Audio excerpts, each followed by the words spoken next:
उन्होंने आनंद उठाया और सप्ताह समाप्त होने पर खेद व्यक्त किया, लेकिन अलग होने पर हमारा व्यवहार बिल्कुल अलग था। वह निराशा में डूबा हुआ था। उन्होंने महसूस किया कि छुट्टी खत्म होने के कारण दुनिया खत्म होने तक सारी खुशियां खत्म हो गई थी। वह अपने दुख को ज्यादा व्यक्त नहीं कर सके, लेकिन मुझ में अंग्रेज मजबूत निकले। मुझे समझ नहीं आ रहा था कि हंगामा करने की क्या बात है। ऐसा नहीं था कि हम हमेशा के लिए अलग हो रहे थे या मर रहे थे। बक अप, मैंने कहा, बक अप। उसने झुकने से इनकार कर दिया और मैंने उसे उदासी में डूबा हुआ छोड़ दिया। एक परिच्छेद के संदर्भ में महाद्वीप क्या है? ए, एक द्वीप। बी, ग्रामीण इलाकों। C, Africa. D, Europe. बक अप से लेखक का क्या तात्पर्य है? ए, अपने आप को ऊपर उठाएं।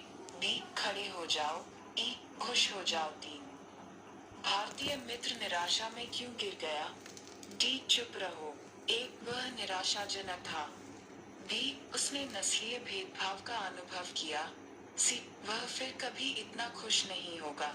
डी, उसने बहुत पैसा खर्च किया था। 4, लेकिन मुझ में अंग्रेज मजबूत निकले का क्या अर्थ है?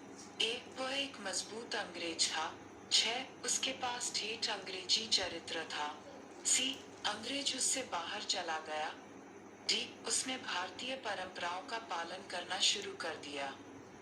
5, गद्यांश में लेखक की मंशा क्या है? ए, अंग्रेजी चरित्र के साथ भारतीय चरित्र की तुलना करने के लिए। बी, यह दिखाने के लिए कि एक भारतीय दुखी है। सी, भारतीय परंपराओं का उपहास करने के लिए। डी, अंग्रेजों की प्रशंसा करने के लिए। पैसेज 2, शिशु भवन के बच्चे बड़े होने के बाद, जब भी संभव हो, लड़कियों की शादी कर दी जाती है। ऐसा नहीं है कि वे हैं। 6, कुछ प्रशिक्षण और नेतृत्व करने में मदद की। 7, जीवन, उनमें से कुछ रहने और देखने का विकल्प चुनते हैं। 8, बेघर अनाथ जो। 9, देखभाल और प्यार करते हैं। ये लड़कियां खाली समय में सिलाई करती हैं। 10, तकिए के मामले, पर्दे और इसी तरह। 6, ए, आपूर्ति। बी, दिया गया। सी, की पेशकश की साथ। ए, पेशेवर। बी, रचनात्मक। सी, उत्पादक। 8, ए के लिए। 9, ए, तलाश। बाला। 10, ए, कपड़ा। बी, कपड़े। सी, के बाद। बी, खोज। सी, खोज। सी, कपड़े।